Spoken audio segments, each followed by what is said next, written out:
Mantan Menteri Koordinator Bidang Politik, Hukum, dan Keamanan, Menko Polhukam, Mahfud MD mengingatkan, agar isu dugaan ijazah palsu Presiden ke-7 RI Joko Widodo tidak ditarik terlalu jauh, hingga menciderai logika konstitusi dan sistem hukum negara.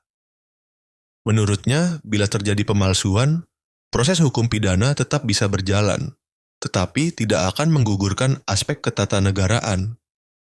Kalau pidana iya, pidananya bisa. Kalau terjadi pemalsuan itu karena kebohongan publik karena pemalsuan itu bisa. Tapi, pidana itu tidak menyangkut ketatanegaraan atau orangnya. Mahfud menyampaikan bahwa status ijazah tersebut tidak akan berdampak pada keabsahan keputusan-keputusan kenegaraan yang telah diambil Jokowi selama menjabat sebagai presiden. Saya sih tidak peduli apakah ijazah Pak Jokowi itu asli atau tidak, saya tidak peduli. Karena itu tidak akan ada akibatnya terhadap proses ketatanegaraan kita, kata Mahfud. Mahfud menjelaskan dalam konteks hukum tata negara, keabsahan kebijakan dan keputusan presiden tidak otomatis gugur hanya karena muncul isu terkait dokumen pribadi seperti ijazah.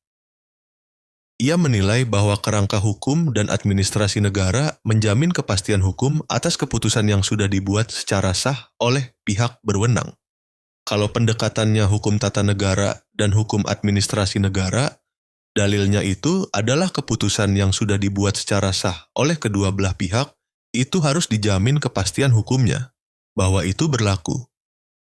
Ia juga mencontohkan, apabila presiden dianggap tidak sah karena ijazahnya bermasalah, maka akan timbul kekacauan hukum yang luas, mulai dari pengangkatan menteri, hakim, sampai perjanjian internasional. Kalau betul ijazah Pak Jokowi palsu, lalu ada yang bilang semua keputusannya batal, tidak sah, saya bilang enggak lah. Apa hubungannya?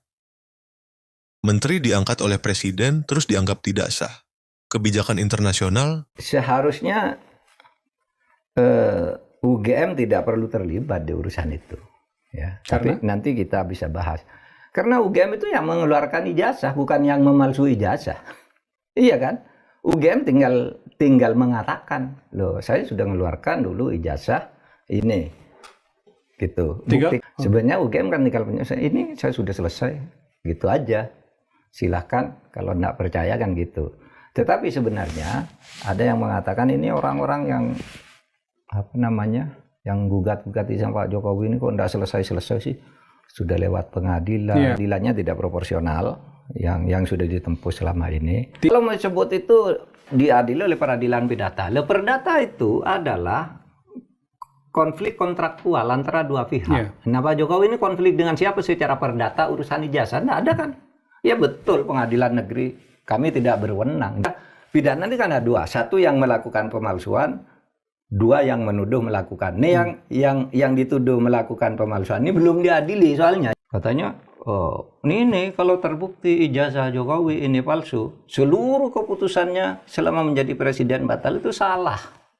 Kalau di dalam hukum tata negara tidak begitu, di dalam hukum administrasi tata negara tidak begitu. Kalau hanya presiden tidak memenuhi syarat lalu jadi dengan cara memaksa, dengan cara manipulasi, lalu semua keputusannya salah. Dulu Bung Karno juga salah. Mengambil kekuasaan yang melanggar konstitusi dari mana?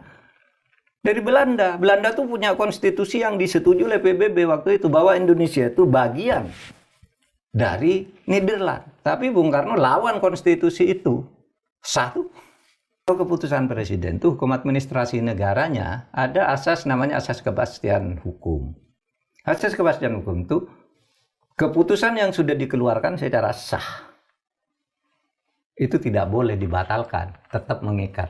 Misalnya ya Pak Jokowi terbukti ijazahnya tidak sah, misalnya ya, palsu.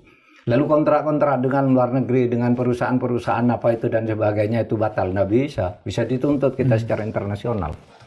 Gitu, karena keputusannya waktu itu dibuat secara sah, tinggal sekarang tindakan ininya, gitu, tindakan ke dalamnya. Karena ada undang-undang keterbukaan informasi publik, di mana di situ dikatakan masyarakat berhak sepenuhnya untuk mengetahui dokumen-dokumen dan meminta dokumen-dokumen itu dibuka kepada publik demi transparansi. Kalau tidak mau buka, ada pengadilannya, namanya Komisi Informasi. Itu dia bisa mengadili, ya, semacam peradilan semua yang keputusannya mengikat. Harus dibuka, buka. Siapa? Nanti dibuka aja di KPU. Mana? Solo, ya kan? Dulu daftar pertama KPU Solo. Ketika Solo. Nah, ketika namanya masih Dr. Andes Joko Widodo. Sesudah jadi presiden juga ada ijazahnya lagi kok, jadi insinyur Joko Widodo. Itu semua kan nanti bisa dibuka ke publik. Apa yang sebenarnya terjadi, gitu ya. Baik.